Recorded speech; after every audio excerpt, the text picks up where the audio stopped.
年关将至，2021年中国在军事领域的成绩依旧耀眼，取得了不少成就。那么在2021年中国军事领域有哪些值得关注的事情呢？我们挑选了10个具有代表的事件，以时间先后顺序进行了排名，看看有没有你所了解的。1. 空军宣传片透露轰20外观。时间2021年1月6号。在2021年年初之际，中国空军首先带来重磅消息，在今年的空军招飞宣传片中，展示出一架蒙布之下的飞翼飞机，并且配上了2021我们期待的文字。这个画面让人联想到2年前中航工业宣传片中爆出的轰20形象，一时间关于轰20问世的消息立马传播开来。而在2天之后，解放军新闻传播中心融媒体有发布新的宣传片，画面中一位飞行员的头盔反射出掀开幕布那一刹那的场景，可以看到一架类似于 B2 轰炸机的机头在画面中出现了大概1秒，基本可以确定这是暗指轰20。不少人认为官方如此暗示，意味着今年轰20将正式公开，并且最有可能是在今年的珠海航展上。不过可惜的是，在9个多月后的珠海航展上依旧没能看到轰20的身影，不得不说还是留下了遗憾。2. 3大新舰同时入役南海舰队。时间2021年4月23号。在今年中国海军节当天，包括055型大型驱逐舰大连舰、075型两栖攻击舰海南舰以及长征18号最新型的战略核潜艇3艘先进军舰在海南三亚入列，加入南海舰队序列。这一幕无疑创造了中国海军新的历史。无论是055型驱逐舰，还是075型两栖攻击舰，亦或者新型战略核潜艇，都是大有来头。这些先进军舰的入役，这直接表明如今中国在海军国防工业上的强大实力，也是无疑将给中国海军带来相当大的提升，成为国防的核心力量。3. 003航母挂红旗官宣。时间2021年6月29号。在今年中国建党节的前一天，江南船厂最新照片显示，003航母不仅在几日前将舰岛安装完毕，并且舰岛上挂着一面镰刀加锤子样式的红旗。很显然，003航母是以挂党旗庆祝建党节这样的方式官宣了。而随着几个月来对于003航母的追踪，目前这艘航母3条电磁弹射器已经安装到位，临近下水。此前美国智库预测003航母最快将于2022年2月下水，看来明年又有大新闻要来。4. 055型驱逐舰现身阿拉斯加。时间8月30号。在今年9月中旬，美国五角大楼发布消息称，8月30号的时候，中国海军舰队现身阿拉斯加海域，并进入美国专属经济海域。根据美方的说法，当时中国海军055型驱逐舰南昌舰、052D 型驱逐舰贵阳舰以及一艘补给舰与一艘电子侦察船穿过中国海峡进入西太平洋，并驶入到阿拉斯加海域。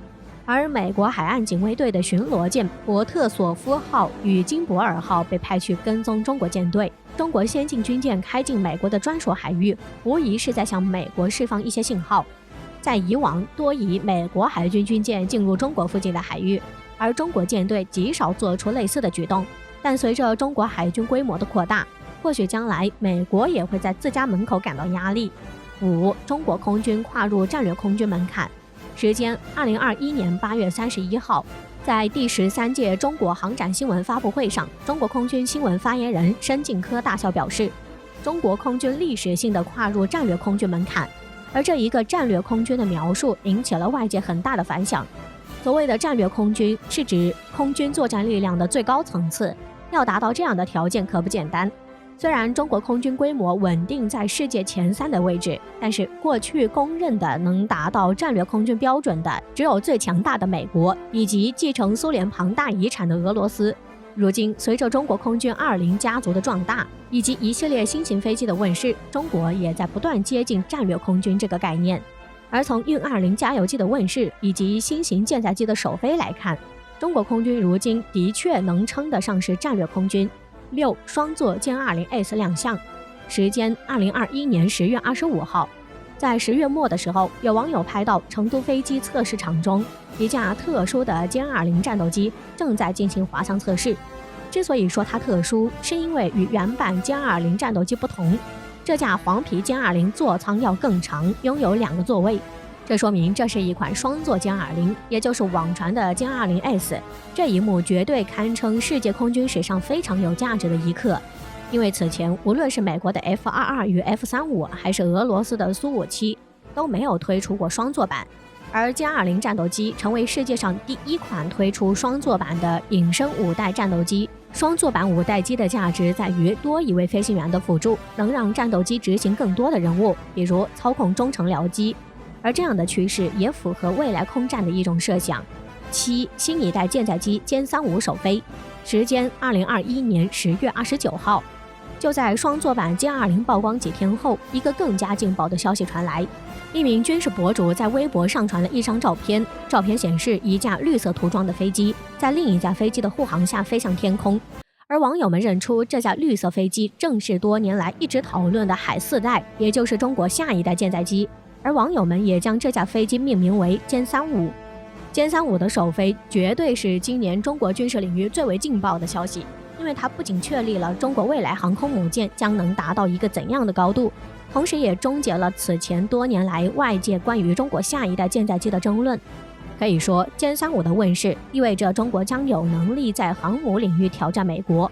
8. 美卫星捕捉中国西北旱地行舟，时间2021年11月8号。如果说歼35的首飞是今年给中国最好的消息，那么旱地行舟的出现就是今年给美国最坏的消息。所谓的旱地行舟是指解放军在西北沙漠建立的一个航母模型，模仿美国福特级航母，并且这艘航母模型拥有轨道，以模仿航母在海面上高速航行。在被美国卫星捕捉后，美专家分析，这个航母模型适用于给解放军的火箭军作为靶标使用。目前，解放军拥有东风 21D 与东风26等号称航母杀手的武器，能给美国的航母战斗群造成极大的威胁。9. 第3支歼20旅问世，时间2021年12月9号。根据荷兰媒体的报道，日前一架歼20战机在中航工业成飞所在的成都黄田坝试飞时被发现，而此事很快引起外界关注。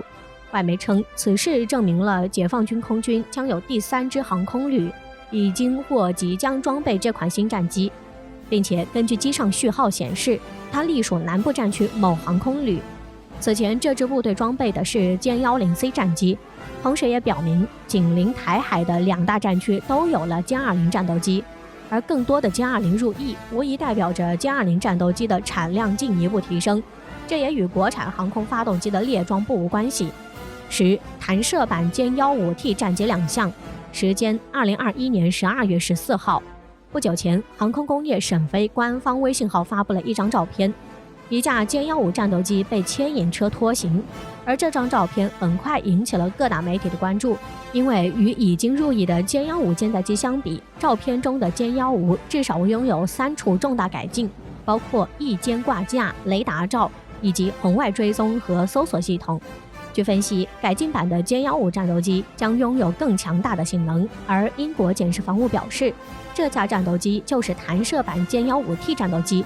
歼 15T 战斗机被认为是在歼35正式入役前，为填补003航母空白期而研制的。它的问世意味着中国在电磁弹射领域的成熟。